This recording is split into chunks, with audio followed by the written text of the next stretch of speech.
Well, hello everyone. It is Thursday afternoon, so you know what that means. It's time for another episode of Tea with Pastor B. I'm drinking English breakfast this afternoon because that is my my high dose of caffeine kind of tea. And some of you have made some complaints that I actually do not drink the tea itself in the video, and so it really couldn't be Tea with Pastor B. So here you go. Wow, that's strong. I really did take a drink.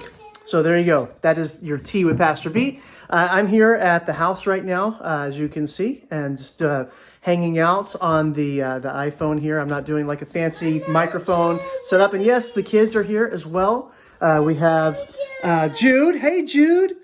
Hey. Say hi. Oh, you need a napkin? Okay, he needs a napkin. And then we have Jenna Lee right here working on her homework. What are you working on right now? Eating crackers, I see. What are you working on? Is that reading, or is it what subject is that? This is yellow, the third number of R, and this is the one number. All right, so it looks like she's working on some math homework there. So I'm trying to help her with that as best I can. Jude is having a snack and coloring something nice over there, and yeah, hopefully not tearing anything up. This is my home office right here, just with the iPad set up and my tea, of course, and then I got a laptop that I've been doing video editing on and different things. So yeah, just kind of working from home at the same table with the kids here, Jenna Lee and Jude. We've been hanging out, doing schoolwork, doing lunches and breakfast and snacks and all that fun stuff. So this afternoon, I just wanted to reach out, make sure everybody's doing well. I know this is like week 4 or 5 now of quarantine, shelter in place, and it's kind of we're kind of used to it now, but it's still kind of it's kind of different because we just hang out here. A little different, huh? Yeah, he's not amused. Okay, well, this afternoon I wanted to read to you guys from the book of John. So we're coming up, today's Maundy Thursday, so the day that we celebrate the Last Supper. Jesus and his disciples spent their last hours together having a Last Supper. And thank you, gentlemen. And it was during that time that Jesus, began to exchange some of his last words before his crucifixion with the disciples. Yeah, thank you. That's a good crayon right there. That's a good color. I'd recommend that one. And so I just wanted to read a little bit from John 16 because we're going to celebrate Good Friday tomorrow night as a church on Facebook Live. And so feel free to tune in. I'm really excited because we have a lot of people within our church that are submitting scripture reading videos that I'm going to just splice together. And so it's us as a church joining together and reading these different scriptures leading up to the event of the crucifixion. So that'll be done tomorrow for Good Friday. You'll see that tomorrow at 7 p.m. Pacific time here in California. And then Sunday, of course, is Easter. So we're getting ready for our Easter service. Even though we can't be together because of COVID-19, we will be celebrating in our homes and watching together at 10 a.m. on Sunday morning. So, yeah, you need a napkin. Okay, Jenna, can you get this guy a napkin? Okay. Thank you.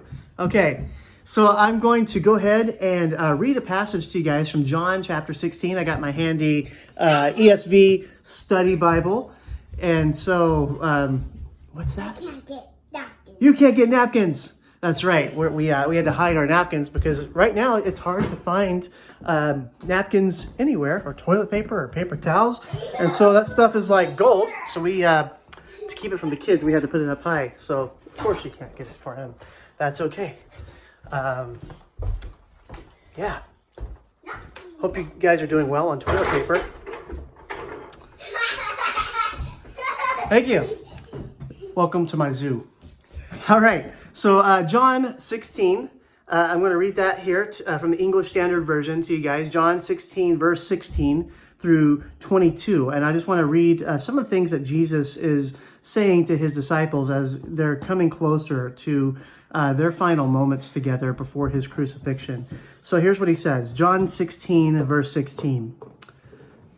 A little while, and you will see me no longer. And again, a little while, and you will see me.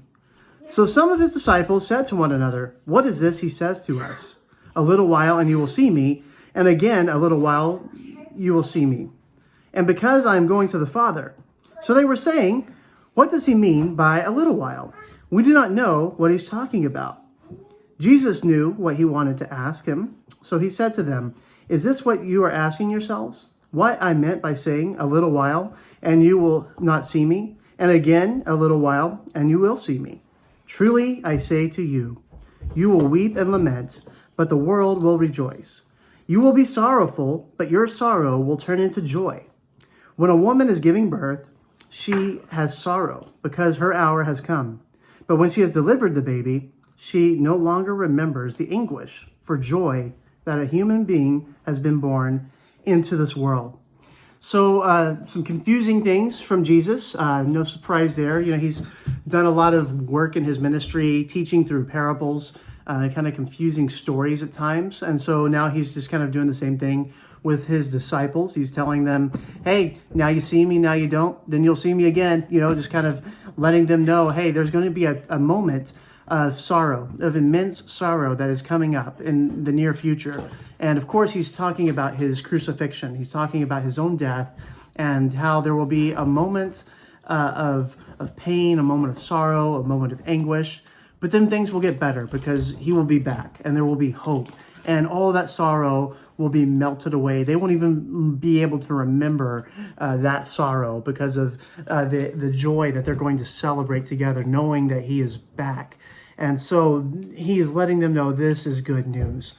He uses this illustration in these latter verses that we read about a woman in childbirth. You know, she's getting ready to have a baby, and there's a lot of pain going on, especially 2,000 years ago. They didn't have epidurals or, you know, all, spinal taps, whatever, you know, anesthesia, you know, that women have today when they give birth. So they're feeling all kinds of pain. And even women that have the epidural still feel pain in a lot of ways. And I'm not going to even pretend to talk about what that pain must feel like because I'm not a woman. I have not given birth. But I was there for both of my children being born, and I was there with my wife, and just seeing the pain she was in had to be immense. You went down? Hey, we're almost done, okay? Almost done, okay? Say hi.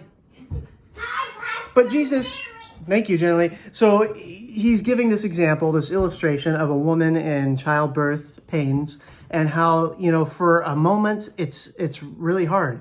There's a lot of anguish, a lot of turmoil, but it's going to get better. There will be a time where the baby comes, the baby's delivered, and she will forget all about that pain because she will be so joyful with this new life that has been brought into this world, this new baby that she gets to hold. And so that is so true. As a parent, I've got to experience that. I didn't get to experience the pain part. My wife did all that good work. And thank you to all you mothers out there who have done that. But Jesus is using that as an example because he's wanting us to know, yes, things are hard right now. There are going to be rough patches of time ahead. Some of you might be experiencing a rough time right now where you sit. You might be wondering, hey, where's my next paycheck coming from? Hey, where's, when will I be able to go out again? When will I be able to go back to work? When will this virus scare be over? And so even though this is a hard time, things are going to get better. Right, Jude? Things are going to get better. Yes, things are going to get better. There's hope coming. Hope is on the way. Joy is on the way. And so Jesus is, before his crucifixion takes place, before his final words are said on the cross, he's giving his disciples a glimpse of the sorrowful time that they're going to go through, but he's also giving them a glimpse of the joy that they're going to get to experience. Hey, hi. Okay, he's not really feeling the camera here. So that's an amazing passage just to read as a prelude to the weekend we are about to experience as a church. We're about to have Good Friday, celebrate the Last Supper tonight, Maundy Thursday, and of course Easter Sunday, the day where the hope comes, the hope of the world. And so I'm so excited. I'm ready for you guys to, even though we can't join together, we're not going to have the Easter egg hunt this year, but we are going to gather virtually, and we're going to celebrate these two momentous virtual services together. Good Friday tomorrow night, and then Easter Sunday, Sunday morning. And I want you guys to get your family ready. You know what? Like getting your Sunday best for Easter Sunday. Some of you go out, you go all out, you buy new suits and new dresses and new Sunday best clothes for Easter Sunday. Some of you actually do your hair and slick it back. Go for that. Go do all that. And, you know, just sit there with your family and sing together, listen to the word together, and just experience Easter in a whole new way this year. 2020 is redeemable. Yeah, I mean, I've heard a lot of people talk about how awful this year has been. Yeah, it's been pretty rough. You know, this whole virus thing, just a lot of the fear that we're experiencing.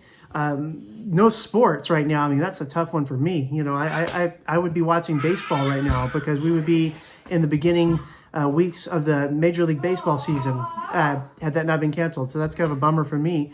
But let's just continue to see the good in things, see the positive, and let's keep each other encouraged. And let's look forward to that hope that we're going to have on Resurrection Sunday, Easter Sunday, as we come closer to it. So, guys, have a wonderful afternoon. Go drink some tea and watch this video again. Share it with your friends. And I will look forward to seeing you guys here on Facebook tomorrow night for our Good Friday virtual gathering. And hey, come say goodbye. Goodbye, guys. I hope you have a good Easter. Yay. It's on the Say bye-bye, 12th Jude. day. Bye-bye, Jude. Okay. Bye. Ooh.